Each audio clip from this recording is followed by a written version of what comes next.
Bonjour et bienvenue dans la quatrième édition de Talk Express, un podcast 100% Pékin Express. Exceptionnellement, Mélissa Scaramodino n'est pas là, mais je suis toujours accompagné de mes superbes chroniqueuses. Liana Serve, comment allez-vous? Ça va et vous? Ça va, merci. Luna Totobroki, bonjour. Bonjour, Et pour finir, Alicia Lopez, toujours en forme à ce que je vois. toujours en forme. Et on passe tout de suite à la neuvième étape présentée par Alicia Lopez. Place à la demi-finale pour cette neuvième étape de Pékin Express. Les candidats vont devoir tout donner pour atteindre la grande finale prévue à Istanbul. Pour cela, ils devront disputer 3 courses à l'issue desquelles ils pourront bénéficier d'une extra amulette. Les derniers, quant à eux, obtiendront une enveloppe noire. Ces 3 courses donneront du fil à retordre aux candidats. Entre jeu d'adresse dans un canyon en pleine Cappadocia et une épreuve suspendue au-dessus de 100 mètres de vide, la tâche s'annonce compliquée. Et pour cause, ils devront remonter une tyrolienne à contresens afin d'y récupérer des sacs. Au cours de cette étape, les binômes découvriront la région de la mer Noire. Cette dernière est réputée pour son ambiance plutôt particulière. Par la suite, les candidats rejoindront la ville d'Amasra, classée au patrimoine mondial de l'UNESCO. C'est dans ce cadre typique que les candidats disputeront une épreuve aquatique sur le thème de la pêche. C'est lors de cette épreuve que la détermination des candidats fera surface dans l'ultime but de décrocher leur place pour la grande finale de Pékin Express. Alors, qui seront les deux binômes qui prendront la direction de cette ultime étape? Mais attention, tout peut encore basculer grâce aux fameuses enveloppes noires que chaque binôme détient. Dans l'une d'elles se trouve une carte éliminatoire. Et maintenant, place au parcours de nos Catalans préférés, Florent et Noël, présentés par Léana. Si on est venu à Pékin Express, c'est pour gagner Pékin Express.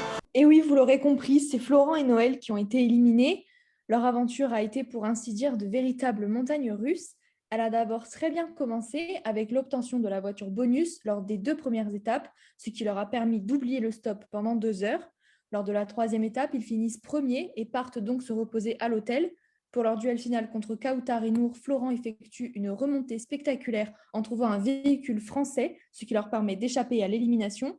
Il remporte la 6e étape et l'amulette d'une valeur de 10 000 euros qui va avec.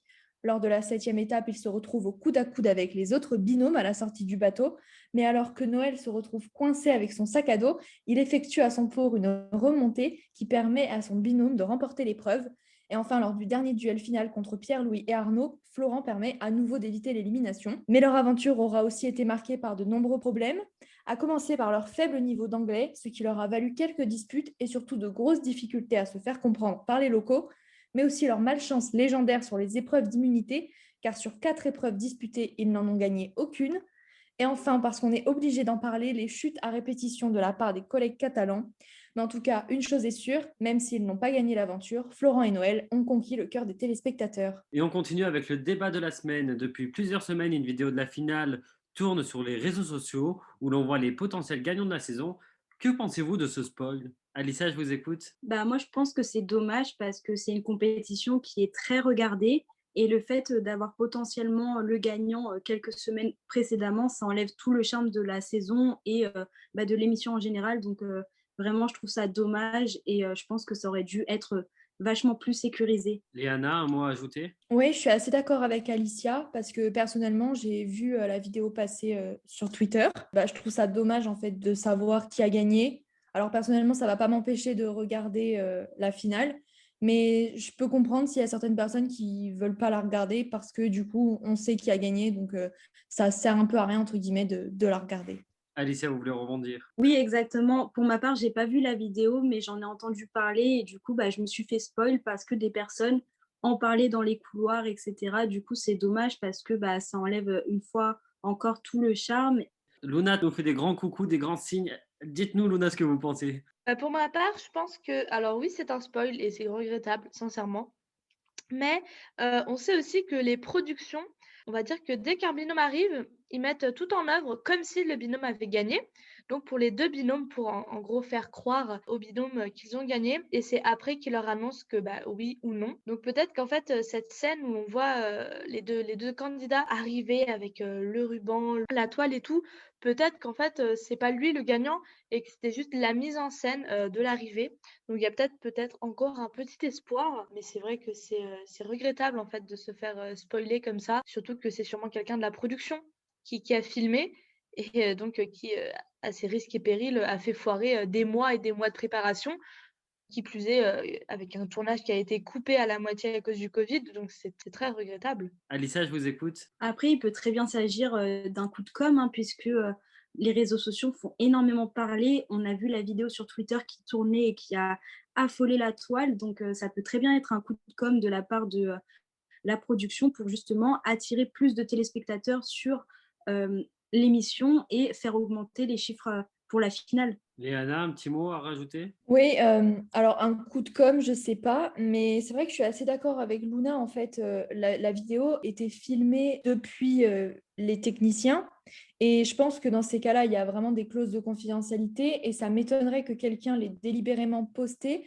Alors, soit le téléphone de la personne a été hacké et donc la vidéo est sortie, mais quand bien même, en fait, En fait, ce qui m'étonne dans cette histoire, c'est le fait qu'une vidéo ait été prise à ce moment-là, sachant que toute l'équipe qui travaille sur Pékin Express travaille sur Pékin Express depuis des années et ils ont l'habitude du fait qu'il faille cacher en fait les gagnants des mois à l'avance. Donc ça m'étonne quand même. Après, on verra bien lors de l'émission. On n'arrête plus, Alicia, je vous écoute. Bah, c'est surtout que c'est censé être une grosse production, du coup, ils sont habitués à ce genre de choses.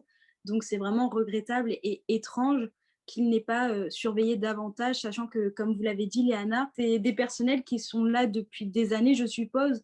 Donc, ils savent comment ça se passe et c'est bizarre que ça arrive maintenant, après un tournage très compliqué, comme l'a dit Luna, que des images fuitent à ce moment-là de l'émission, quoi. Après, moi, j'aimerais rajouter aussi, ça n'a pas été tourné en France, la finale, comme chaque finale de Pékin Express. Donc peut-être qu'ils font appel aux locaux et que là, il y a un loco qui a usé de son téléphone, qui a filmé et finalement, il nous a spoil sans savoir qu'il y avait une cause de confidentialité derrière. Alicia? Je trouve ça bizarre que ce soit un loco qui fasse ça, il aurait aucun intérêt. Puis en plus de ça, c'est des gens qui habitent dans d'autres pays, qui ne connaissent pas forcément le programme français. Donc, je ne vois pas pourquoi ils se seraient pris la tête à filmer, mettre ça sur les réseaux sociaux en disant que c'était la finale de Pékin Express. Enfin, pour moi, c'est quelqu'un de l'émission qui a fait fuiter la vidéo pour justement faire le buzz. Léana a quelque chose à nous dire. Oui, Alicia a dit que c'était quelqu'un de la production qui avait pris la vidéo. En fait, on n'en sait rien. C'est juste l'angle de la vidéo qui fait que la personne se tient à côté des techniciens, de l'ingénieur du son, etc. Donc, on pense que c'est quelqu'un de la production. Après, si c'est quelqu'un du pays qui a été pris là pour la finale, ça m'étonnerait quand même qu'il s'amuse à prendre en vidéo. Enfin, je pense qu'il n'en a absolument rien à faire de Pékin Express. Et après, dans la vidéo, moi, pour l'avoir vue, juste devant, en fait, donc, on voit le binôme en question arriver. Et lorsque la caméra commence un petit peu à tourner, on voit une personne en fait assise par terre et à filmer. Donc, dans tous les cas, la vidéo, en fait, il n'existe pas qu'une seule vidéo. En fait, il en existe plus. Donc, est-ce que c'est quelqu'un de la production? Ça, je ne sais pas. Malgré le spoil, pensez-vous que cela va être une bonne finale? Luna qui me fait de grands signes, je vous écoute. Alors, je pense pas que ça va être une grande finale. Comme je viens de le dire, je suis plutôt de l'avis des gens sur Twitter. Je pense que c'est des bons binômes, mais ils ont pas réellement marqué l'aventure ou ils l'ont pas marqué d'un bon côté. C'est-à-dire que le père et la fille, on en avait souvent marre de les voir à l'écran. Pour ma part, Rosemary et Cynthia, je les portais pas forcément dans mon cœur. Elles me faisaient ni chaud ni froid, donc c'est vrai que cette finale, elle est un peu, oui, mais c'est pas non plus des grands challengers, c'est pas des gens qui passaient très bien à l'écran et des trucs comme ça. Ils étaient ni drôles, ni casse-tête, ni des choses comme ça. Donc c'est vrai que c'est un peu décevant pour une finale de Pékin Express. Je m'attendais plus à voir des gens vraiment, des battants qui ont marqué, quoi. Léana, vous en pensez quoi, vous? Moi, je ne suis pas du tout d'accord, même si ce n'est pas les binômes que je préfère. Je trouve que le père et la fille, et plus particulièrement Christophe, s'est vraiment révélé en fait dans cette aventure et il a montré qu'il avait le niveau des autres binômes, même s'il a quelques années de plus.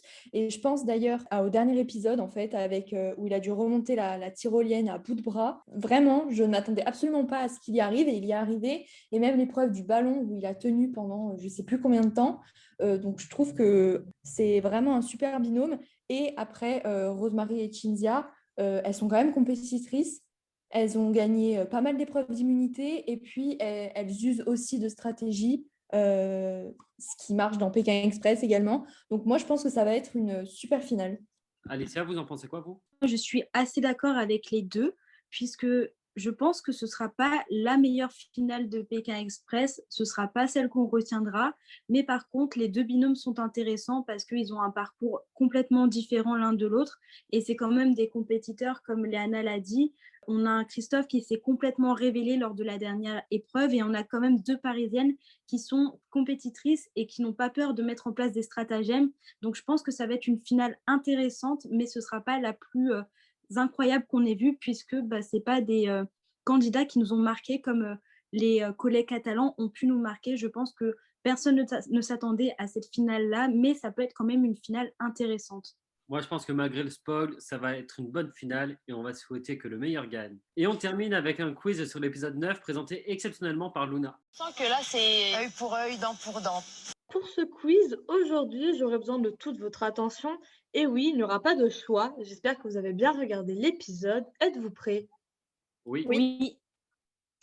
Alors, pour la première question, quel est le premier binôme à partir de la première mission? Andreas? Cynthia et Rosemary. Non? Quelqu'un d'autre? Eliana? Florent et Noël? Oui, oui, du coup. Très bien. Deuxième question. Qui sont les derniers à prendre la route pour rejoindre Diarra? Andreas? Florent et Noël. Faux. Léana? Le père et la fille? Oui. Quel binôme a le plus de chance durant la première course? Andreas? Cynthia et Rosemary. Exactement. Cette fois, c'était la bonne. 4. Qui était prêt à dormir une 8e fois à la Belle Étoile? Andreas? Florent et Noël. Eh oui. 5. Quelle équipe arrive première lors de la première course? Alicia? Cynthia et Rosemary? Eh oui, c'est une bonne réponse. 6. Quelle était l'épreuve de la seconde mission? Alicia? Je crois que c'était de la pêche. Alors non, c'est pas ça. Andreas? Il fallait remonter une tyrolienne à l'envers. Exactement. Et il y avait quoi en plus de la tyrolienne? Il fallait ramener comment on appelle ça, un puzzle, et le faire et ça donnait une carte. Non, c'était pas ça? Voilà, exactement. C'est une bonne réponse. 7e question. Qui a dû abandonner la deuxième mission? Léana? Rosemary? Eh oui, exactement. 8e question. Qui fut de justesse deuxième à la seconde course? Léana? Florent et Noël? Eh oui, c'est une bonne réponse. Numéro 9. Quel binôme a eu la chance d'éviter l'enveloppe noire? Alicia? Christophe et Claire? Faux. Léana? La personne? C'est ça. 10e et dernière question. À qui les collègues catalans ont-ils donné leur amulette? Andreas? Cynthia et Rosemary. C'est une bonne réponse. Alors pour ce quiz, on a 2 égalités, Léana et Andreas, avec 1 point de plus qu'Alicia. Je pense que tout le monde a bien gagné. Et comme il y a égalité, on va faire une dernière question. Quel binôme est le premier à ouvrir son enveloppe et à avoir une enveloppe non éliminatoire? Léana? Christophe et Claire? C'est une bonne réponse. Bravo. Vous êtes la grande gagnante, comme chaque semaine. Merci à tous de nous avoir écoutés. Pour suivre notre actualité, rendez-vous sur notre page Instagram Talk Express. Portez-vous bien et rendez-vous la semaine prochaine pour un nouvel épisode.